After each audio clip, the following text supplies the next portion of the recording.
Greetings, cinema and AI lovers. Welcome to the new episode of Artificial Intelligence. How are you? We want to inform you that this episode may contain spoiler. Hello. Yes, today we're doing a deep dive into quite a fascinating piece of 90s cinema.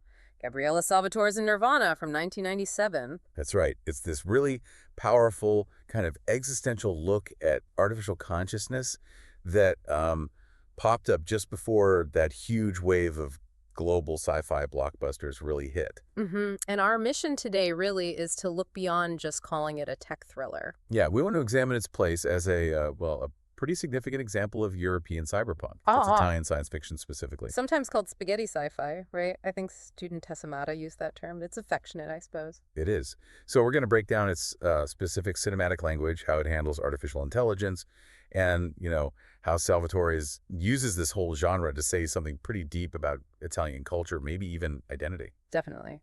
And to really get a feel for the film's ambition, we should probably set the scene a bit. Context is key here. Right. Where was Salvatore's coming from when he made this? Well, he wasn't exactly a newcomer. He was already quite established, respected in Italy. Cristiano's analysis points this out clearly. He was known for that road movie trilogy, wasn't he? Marrakech Express, Tournai. Portos Escondido, yeah. Late 80s, early 90s. Those films really established his themes, travel, escape, the sort of internal journeys. And Nirvana takes those themes and just throws them into this digital landscape. A huge shift. A massive shift.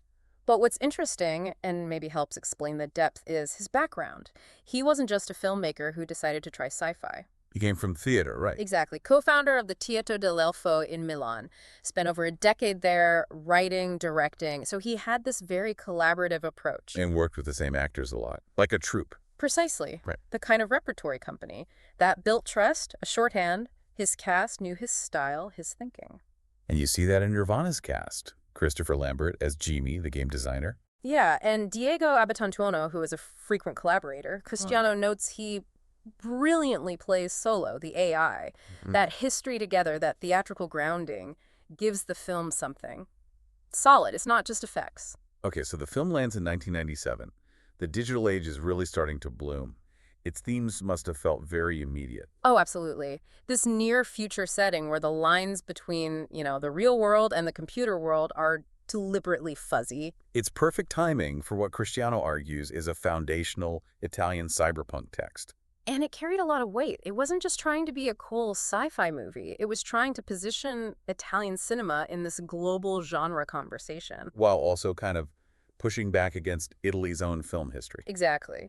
Salvatore's himself and others talked about wanting to get past the two cumbersome parents of Italian film. Which were? Neorealism, that post-war social grit, and this sort of lighter, dominant Italian-style comedy. He saw those as limiting. So Nirvana was a deliberate jump into something else. Into the metaphysical, the technological, a conscious leap. Okay, so to really grasp that leap, maybe we should pin down cyberpunk itself first. What is this genre, fundamentally? How does Salvatore's use it? Good idea. Let's start with the classic definition. Bruce Sterling, one of the OGs of the literary movement, boiled it down to low life and high tech. Low life and high tech.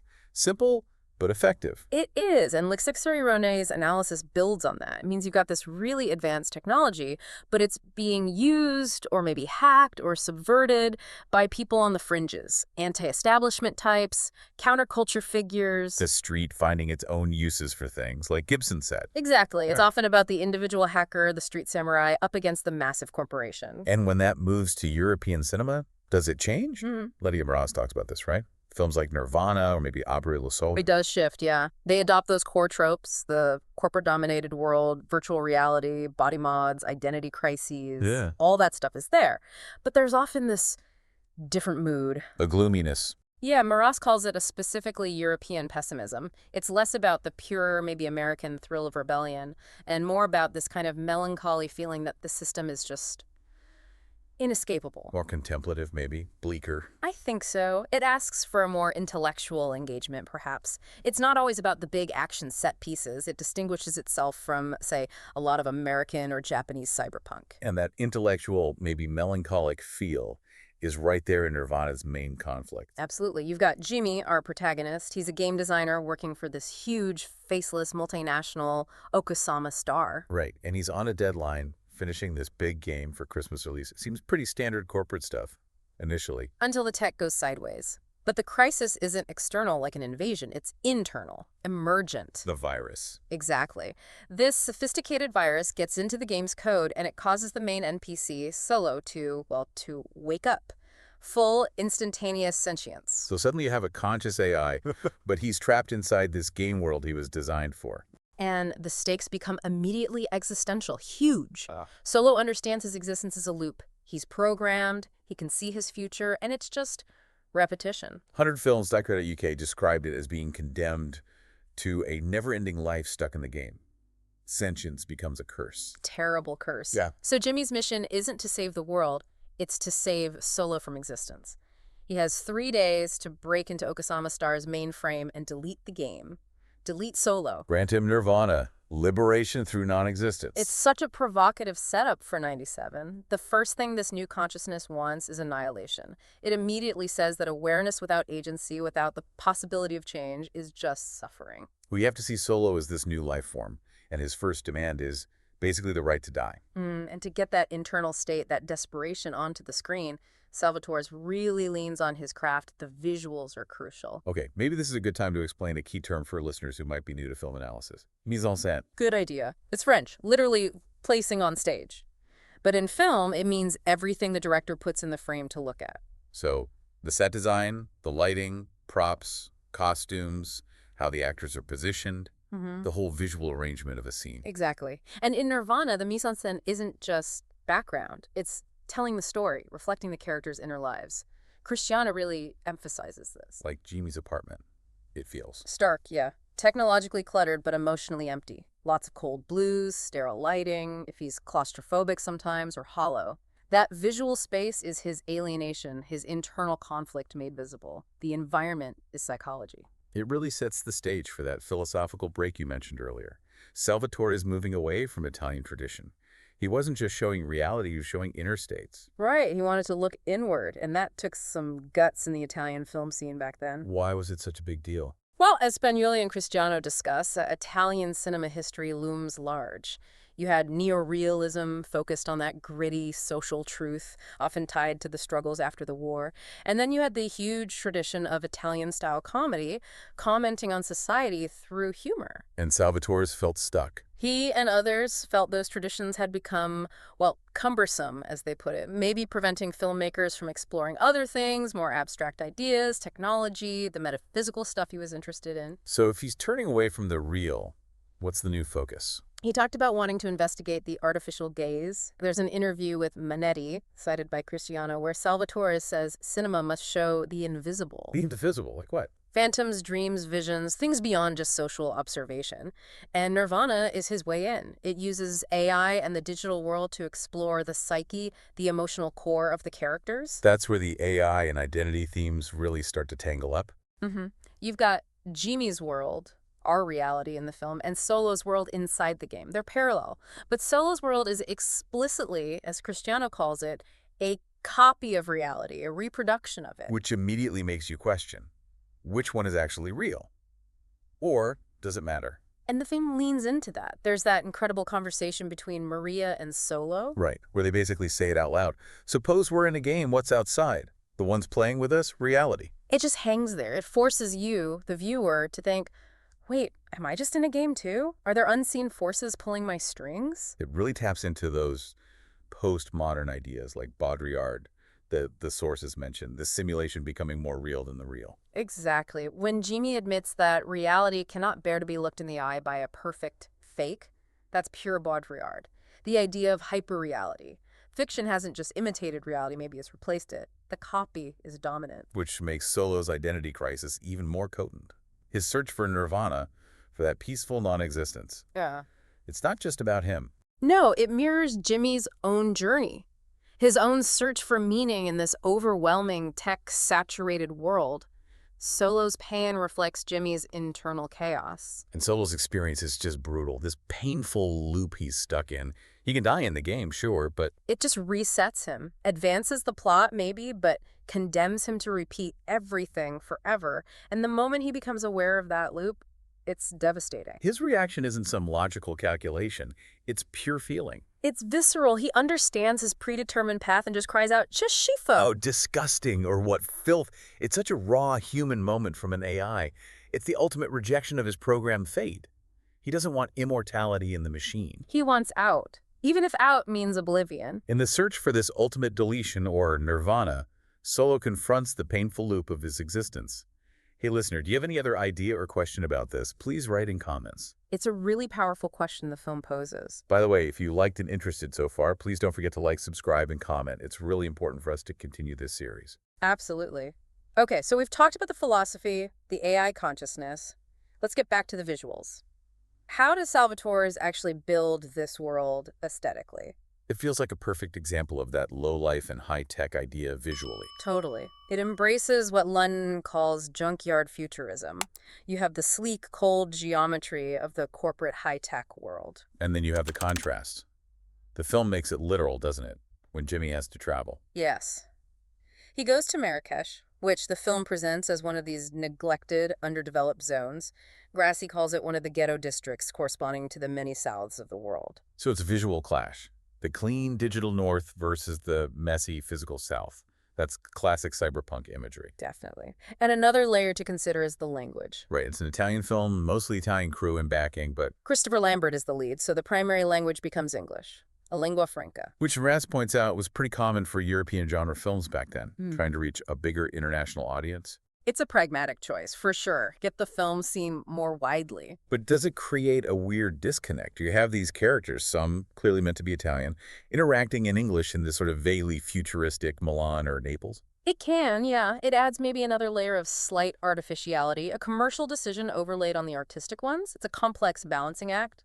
Okay, but focusing back on the AI perspective within this world, the film seems less interested in, like, the fun of virtual reality and more on the scary side.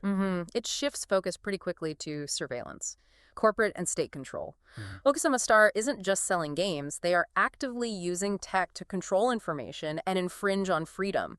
Both Meras and Cristiano really hit this point hard. And you see that visually, right? It's not just about screens. The tech feels pervasive. Yes. Tubeck and Jellerson use the term multimodality, which fits well here. It's about how different forms, art, information, reality itself blur together. Salvatore's uses montage constantly, blending crisp photos with glitchy digital stuff. Projecting the characters' inner states onto the world around them. Exactly. Making the environment itself feel like part of the technological control system. It's inescapable. And the biggest threat isn't just being watched, it's being manipulated visually. Tell us about the DVIs. Ah, yes, the DVIs, the destroying visual illusions. Joystick, the hacker guide, warns Jimmy about them. These aren't just glitches or annoying pop-ups. They're described as poisonous, right? Literally poisonous visual illusions planted by Okasama Star. The idea is terrifyingly cyberpunk. How do they work? What's the threat? They're designed to hijack a hacker's senses, overload your perception, exploit your visual processing until your brain basically fries itself. The sources say they dispose of the physical brain. Leaving you a vegetable. So the fight online, the fight for information, is literally life and death. You have to trust what you're seeing or you die. Precisely. The struggle against these illusions is central. Can you see through the corporate manipulation? In the heart of that corporate system, the place Jimmy needs to reach is the cube. The cube, the central brain, the core data bank. Joystick points him towards it. Cristiano notes how fitting this is, this pure geometric shape representing the peak of human data control. The whole film plays with geometry, doesn't it? 2 dimensions, 3 dimensions. Yes, Jimmy's journey, physically and digitally, is through these spaces. Projective geometry is almost a visual language, and his goal with the cube is, on one level, technical. He has to integrate volumes or reduce them to their generative linear functions, as Cristiano puts it, basically navigate the data structure to find Solo's file. But it's also a metaphor, isn't it?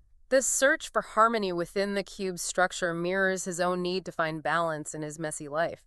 Between his job, his ex-girlfriend Lisa, his own sense of self, all these conflicting points he needs to somehow resolve. And this mathematical, maybe modular idea extends to Solo too. His consciousness isn't depicted as a single soul, exactly. No, it's more complex. Drawing on ideas from thinkers like Pabi Hirotaka about AI and other cyberpunk works, Solo's mind is presented as more like a collection of cognitive modules. Like building blocks of thought and feeling. Kind of. The source describes it as a pattern line, a dynamic sweater whose shape keeps on growing.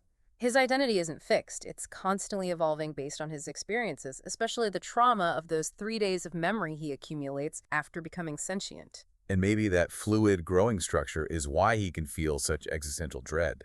He's not just running a program, he's building a self that recognizes its own trap. I think that's a key part of it. So, looking back, did Salvatore succeed? Did Yeah. he break that Italian mold?